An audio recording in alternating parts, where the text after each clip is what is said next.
Also, some firsts made this week with respect to religion. According to the Council on American Islamic Relations, at least 146 Muslim American candidates ran for local, state, and federal office this year.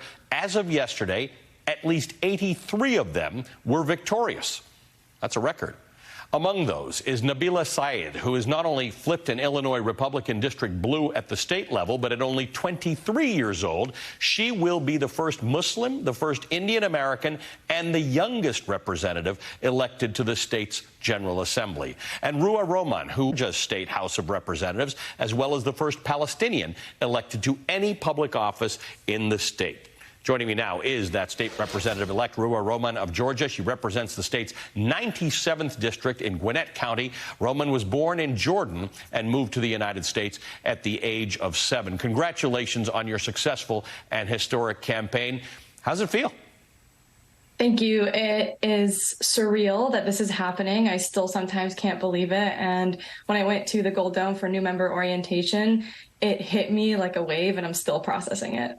That's amazing. Well, look, there's a lot of parts of your story that my viewers will find interesting, but actually the standout isn't what you might think. You learned of the mechanics of running for office after attending a virtual seminar that was held by the Council on American Islamic Relations, which is a civil rights and advocacy group focused on increasing Muslim political representation. But you didn't intend to run for office when you attended that. No, so I actually worked for CARE Georgia. It was the Georgia Muslim Voter Project and local organizations that did a training originally last fall in 2021. And there was a really great reporter there that wanted to cover the importance of minority women and particularly Muslim women running in office. And we had a phenomenal conversation. My intention for this year was to run a marathon and then help out with races in the fall of this year.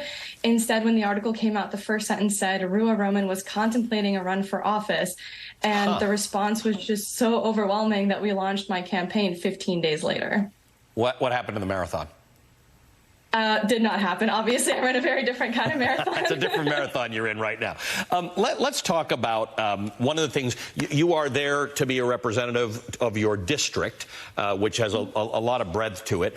You also, as always happens with first, you are going to be called upon to represent constituencies that you naturally represent: women, immigrant women, Palestinians, Muslims. How does that all fit into your larger agenda? Yeah, first and foremost, it is a huge honor, but also a huge responsibility that I take very, very seriously when it comes to representing my district and those who see me as someone representing their voice. I grew up as a minority. I grew up as part of a historically marginalized community. And to me, that's really taught me how to pay attention to those that have long been overlooked. And so part of my agenda is actually the agenda that impacts all of us. There are universal challenges that impact us as people. Some of us more than others. You know, there are more layers added to those challenges, but they are still very similar. Whether that's access to healthcare. We all need healthcare to be able to survive and thrive. Access to high quality, diverse, affordable public education. Access to the ballot box is incredibly important. And so at the end of the day, these are all universal issues that impact us. Similarly, we've seen before, even in places like the Georgia State Legislature, where the General Assembly has chosen to pursue more divisive laws that might impact specific minority groups, whether that's Muslims, Palestinians, you name it. Ruwa Romman, as a private citizen, was Ruwa Romman as a private citizen. Now you, as an elected representative, are going to be the target of a lot of organized groups. A lot of the Islamophobia and thinly veiled racism in this country targeted against Muslims is organized. It's not good faith people who don't understand things. It's groups. Have you felt that yet, and do you know what to do about it? Yeah, so I actually helped establish the Georgia chapter of CARE during the, unfortunately, Trump candidacy administration. So we dealt head on with some of the worst of that.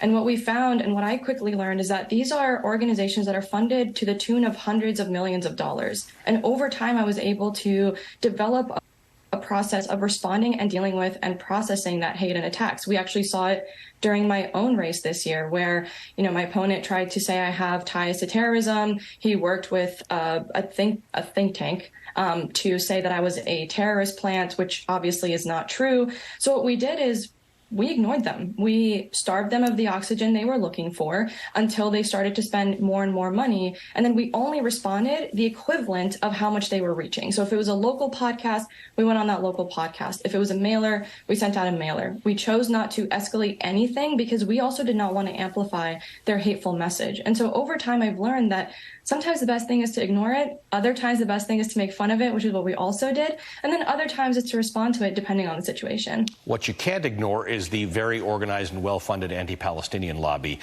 in America. What do you do about that?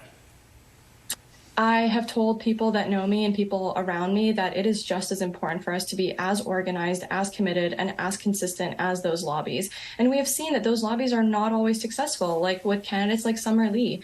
What it takes is all of us as a community sifting through that noise, ignoring that noise, coming together in the real world where we all exist and face real consequences from these policies and say, look, we are actively rejecting hate. We are actively supporting people's human rights. And we actively recognize that these people are people that deserve, freedoms and the ability to represent. And in my case, I am a Palestinian. I also have policy issues that matter to me. And so we already know that people are going to come to me at me for my identity. But at the same time, I also have an entire community backing me that cares for me. I would not be here without that infrastructure. Congratulations on your victory. Thanks for spending some time with us this morning. Thank you for having me. Ruwa Romman now becomes the first Muslim woman elected to Georgia's State House of Representatives, as well as the first Palestinian elected to any public office in the state of Georgia.